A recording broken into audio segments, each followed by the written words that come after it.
Yo, what is up, everybody? Thanks, guys, for tuning in. And I just, one of my buddies went ahead and started up his own little t-shirt business, little clothing apparel, that type of deal. Go ahead and check him out at Rise Above Threads.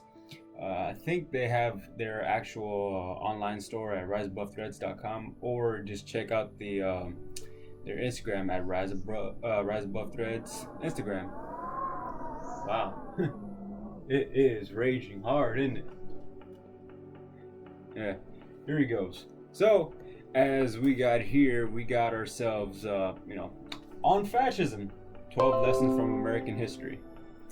And I'll tell you, man, it's one of them books where it's definitely a niche group of people are gonna probably like.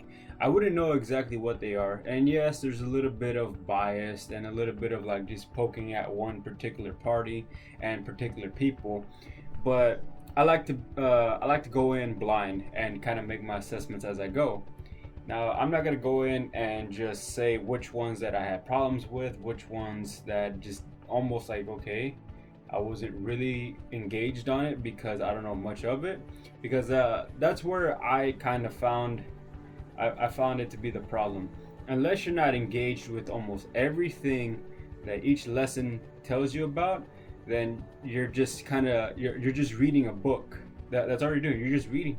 That's how I took it as I'm just reading a book. I'm not trying to learn anything from it because there's definitely a broad spectrum of information that is missing, so you can cross reference it. I didn't know anything about no treaties from the 18th century from the Indians. I honestly did not know much about the people that are being mentioned, and I won't ruin the book for you guys.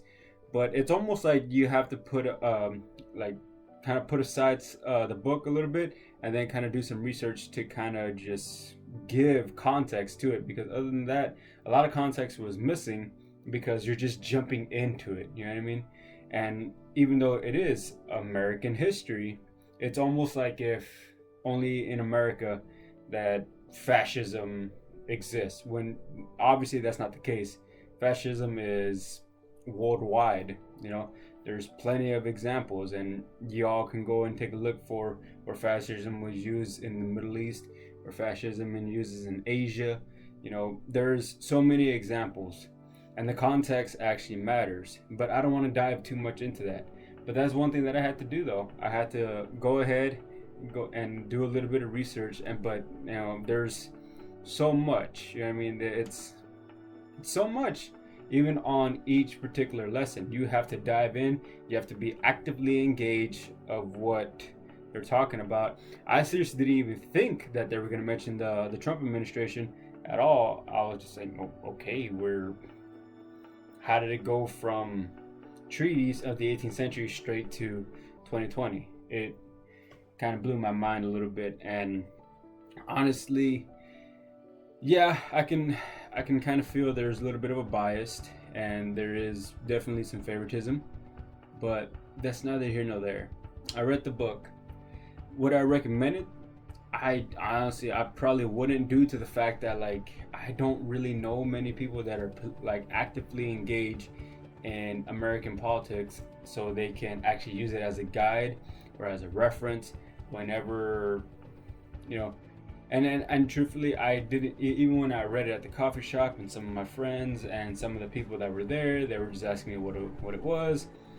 I kind of felt that like the conversation on the word fascism got taken, and then we had a discussion about that.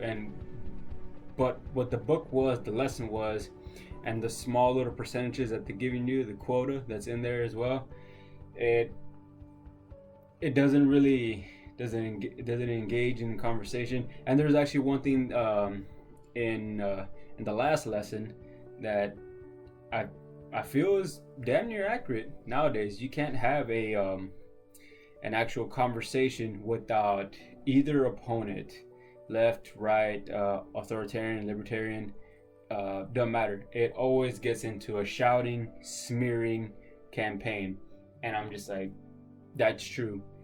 especially nowadays. You can't without somebody being called a racist when they're not, somebody being called a fascist when they're not, and then both sides claim that neither one of them do wrong. And obviously, they're like somebody has to lose, but it ends up in a shouting match. And most things you hear about nowadays, that's literally what YouTube has. Anything political, somebody has to make a rebuttal, and then if they want to engage with each other, it turns into people are usually making videos side by side, or they actually come into a live stream or a live chat, and then they discuss where one wants to question the other or one wants to prove the other one has been wrong. But I digress. The book itself, you would have to put it down a little bit and go do a lot of research just to add broader context, because it's giving you it's not really giving you a guide. It's more like it's telling you the destination, and that's about it. There's no pretext to what happened, where they're going from there. It's just the center of it all. You're there. How you got there? No idea. Where you gonna go? No idea. Now, it's one of those books. Well, will I revisit it? Maybe. I don't really think I will. Now, did I in general like the book? Not really. When I read books, it's just my take on it. It's my money, and I bought it. You know what I mean? Relatively at a discounted price. I'm talking like $1, literally. This book costs $1. Found that at a thrift store. But but I'm glad these books are here. As like I said in the other books that I've covered on the channel, I'm glad that they're here. That way we can open them, dissect them, in this case read them, and then kind of take the pieces and then actually make a broader picture out of it. That's kind of like how I felt with this book. I'm not really politically engaged. I try to stay away from it, and it's a nice dive into history. It'd be a lot of pieces of history, that's for sure. Because I was fairly interested when they mentioned a few things of the 18th century treaties and some of the Indians that were mentioned in there. I was kind of intrigued, but it was cut relatively short because there's plenty of treaties. I remember during the Evergreen debacle, everything that went down in Evergreen State College, how one of them was giving homage to the fact that the land that their school is being put on was taken from a treaty from the Squaxin people. I would like to know how that came about, because it's kind of interesting. But all in all, it was a read. It wasn't a good read, it wasn't a bad read, it was just a read. That's kind of how I got to it, and that's kind of all I have for you guys. It's kind of like in one big take, to be honest with you, because it's not a very very long book. It's almost like a study guide to me, and I'm glad I finished it. It's gonna go into the rack, and I'm gonna continue forward. So all in all, I got that for you guys, and with everything going on now, it's 2021, current year. I hope y'all pick up a book, read it, give your own 2 thoughts about it. And if y'all have anything you want to mention, throw it down in the comment section. I never steer away from that. So with all that being said, y'all stay free and y'all stay strong. All right.